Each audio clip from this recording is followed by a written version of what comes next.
Hi folks, today we're going to make a quick and easy banana bread. Good way to use up your overripened bananas that you've got left lying about. So you will need 10 ounces of plain flour, you will need 4 ounces of butter or margarine, 3 ounces of caster sugar, and a teaspoon of bicarbonate of soda, 2 eggs, and you will need, I like to put 3 bananas, and for a wee extra put a grated eaten apple in it as well. Okay? You will also have milk, 3 ounces of milk in it as well. Okay, so first of all, you're going to cream your sugar and your butter together until it's light and fluffy.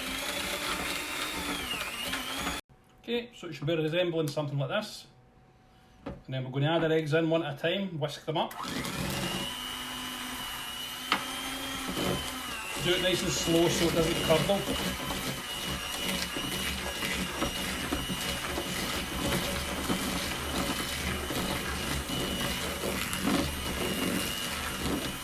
Another egg.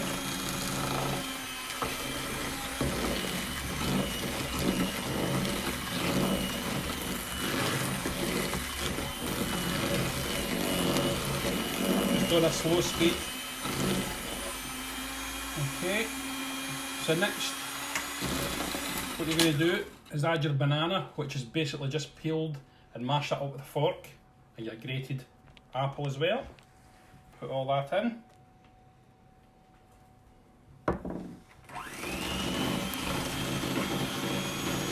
In fact, I think what I'll do is I'll just use a spoon to mix that in, a lot easier.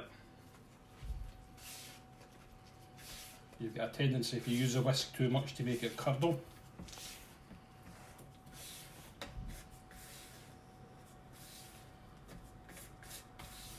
Okay, so now to that you're going to sieve your plain flour and your baking soda, bicarbonate of soda, which is in here. Just sieve the lot in.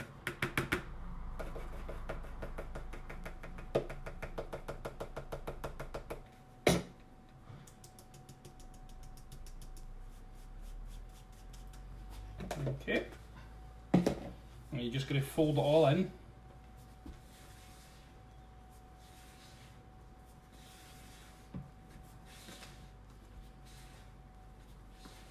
And you can see it all come together.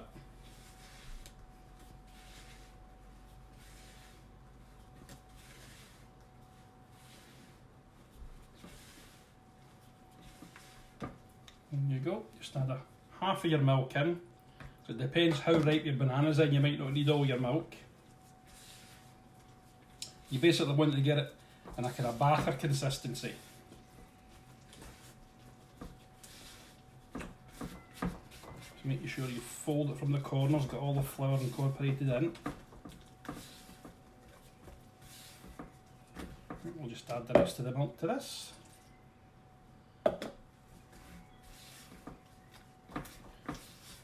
Okay, and as a wee extra, you can also add chopped walnuts to it. A lot of people do that.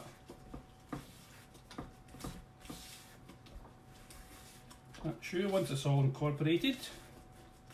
And what I do is I split it between 2 £1 loaf tins.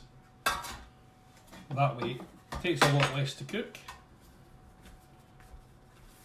Okay, so we just pour it in, half in each.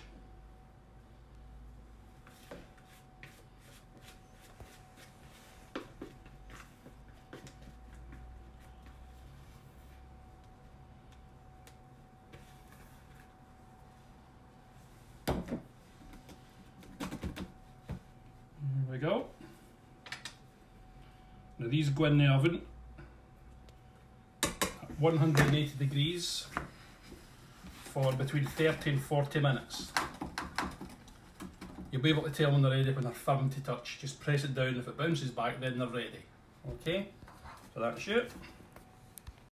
So there you go guys, that's them out of the oven. As I say, if you just press them and it springs back up, you'll know it's ready. So when they cool down you can either just dust it with icing sugar, or use some watered icing sugar, just some icing sugar mixed with water, drizzle over the top, slice it up, and that's you have it.